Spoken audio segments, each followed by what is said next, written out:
সবার আগে আমাদের জলের সুব্যবস্থা করে দিক আর আমাদের ব্রিজটা করে দিক।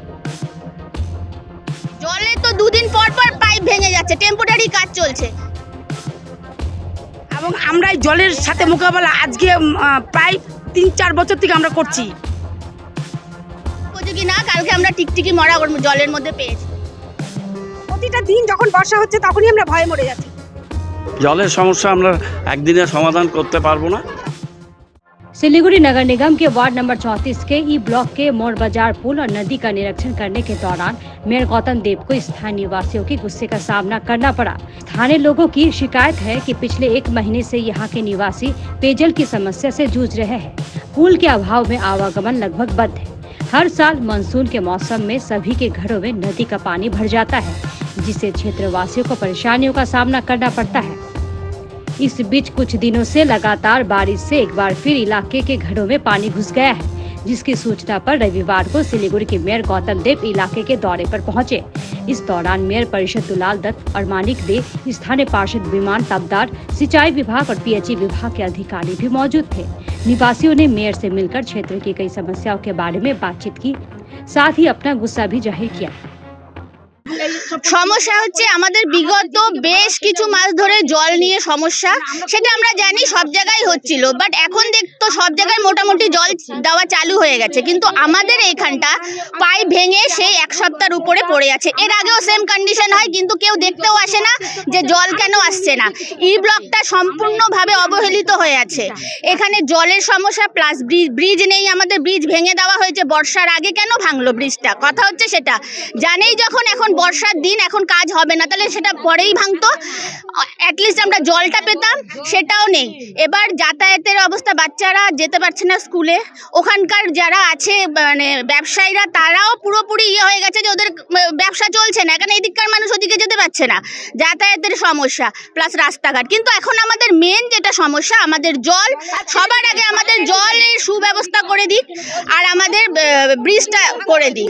আমরা এই সমস্যা প্রায় 1 মাসের উপরে, যবে থেকে ব্রিজটা ভেঙেছে তবে থেকে এই সমস্যা আমরা ভুগছি। জলে তো দুদিন পর পর পাইপ ভেঙে যাচ্ছে, টেম্পোরারি কাজ চলছে, একটা পার্মানেন্ট ব্যবস্থা করে দিক। আমরা গৌতম দেব মহাশয়ের কাছে বিনীত অনুরোধ যে উনি এসে আমাদের জলের ব্যবস্থাটা করে দিক যত তাড়াতাড়ি সম্ভব।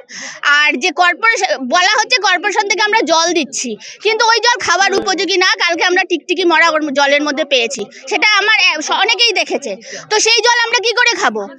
তাই সেই জল খেয়ে যদি আমরা অসুস্থ হই তার দায়িত্বটা কে নেবে?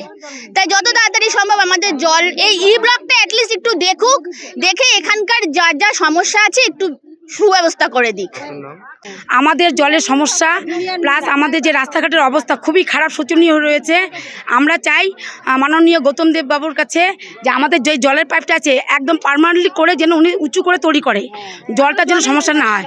প্লাস আমাদের নদীতে 1-1.5 ঘন্টা বৃষ্টি হলে প্রত্যেকের ঘরে ঘরে নোংরা জল ঢুকে যাচ্ছে, এবং আমরা এই জলের সাথে মোকাবেলা আজকে প্রায় 3-4 বছর থেকে আমরা করছি। তাই এবার যদি 3-4 দিন লাগাতার বৃষ্টি চলে তখন আমাদের কী করবে, আমাদের খাটের উপর দিয়ে জল যাচ্ছে, তাহলে রাস্তাঘাটগুলো ঠিক করছে না, আমাদের হাইড্রেন কোনো করছে না, আমাদের কালভার্ট সিস্টেম করছে না, এবং নদীর নোংরা জলগুলো ঘরে ঢুকে যাচ্ছে। আমাদের দুটোই একটা রাস্তা চলাচল করার জন্য রাস্তা করে দিক আর আমাদের জলের সমস্যাটা দূর করুক। তারপর আমাদের রাস্তাঘাটগুলো যেন করে দেয়, যেন জল না ঢুকে ঘরের মধ্যে। নদী সার্ভিসিং করছে কিন্তু নদী বিশেষ করে খুঁড়ছে না, মাটিগুলো খুঁড়ে নদীটা গভীর করলে আমাদের ঘরে ঘরে জল ঢুকবে না।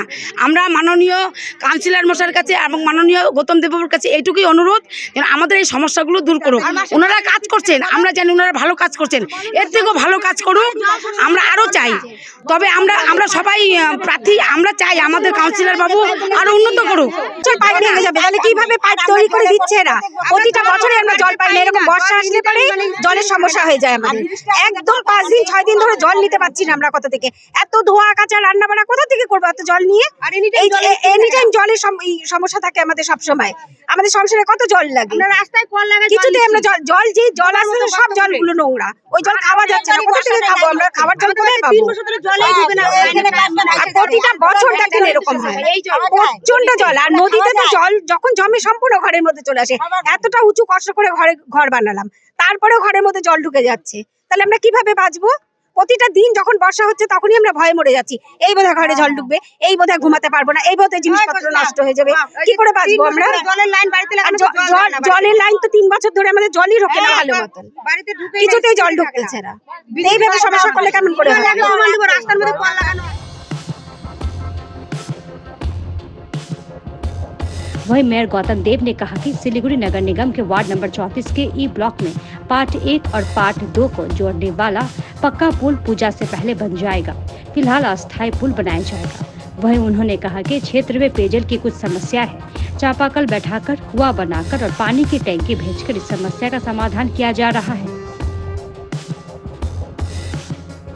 সমস্যাটা এখানে তো আছে, এখান দিয়ে ব্রিজ ছিল, ব্রিজটাকে খুলে আমরা মোড়বাজার দিয়ে একটা ভালো ব্রিজ নর্থ বেঙ্গল ডেভেলপমেন্ট প্রায় 2 কোটি টাকা এবং তার সাথে পুরো রাস্তাটা আমরা করব, সেটা পুরসভা থেকে।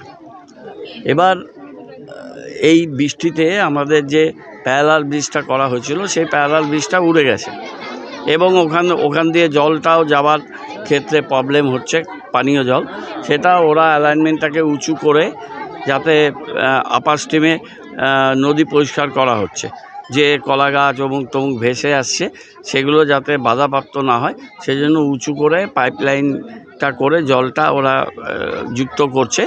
আর ওই যেখানে মানুষজন থাকে সেইখানে আমরা কয়েকটা কুয়ো আর ডিপ টিউবওয়েল আমরা করে দিচ্ছি যাতে পানীয় জলের এদের কোনো অসুবিধা না হয়।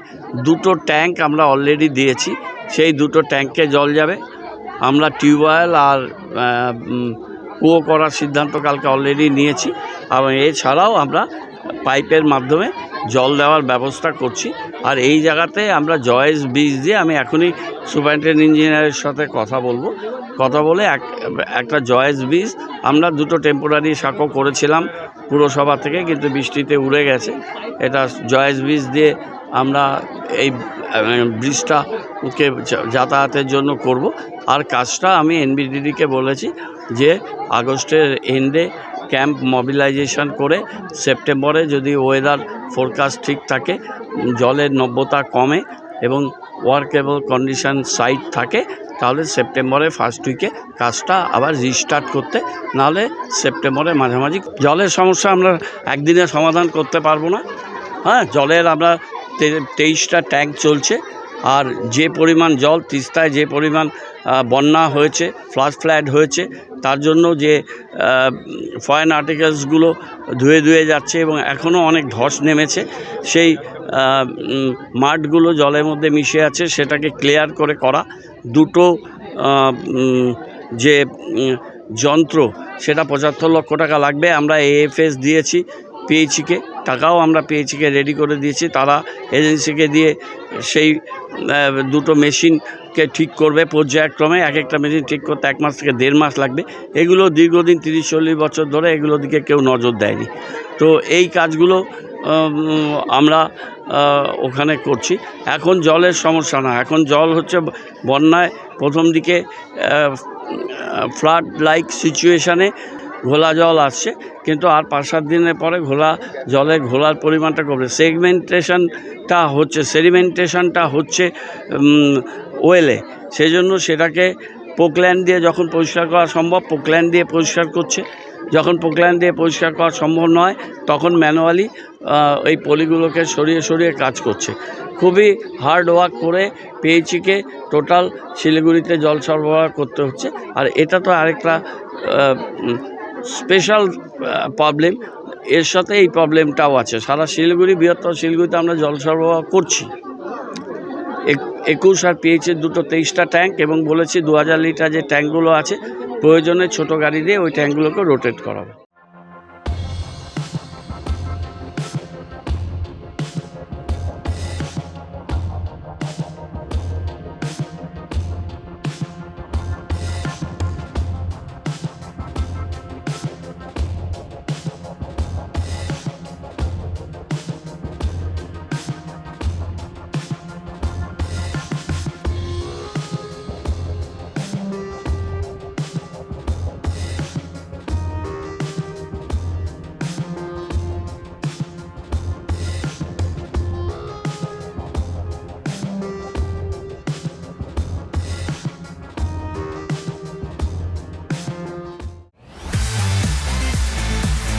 তো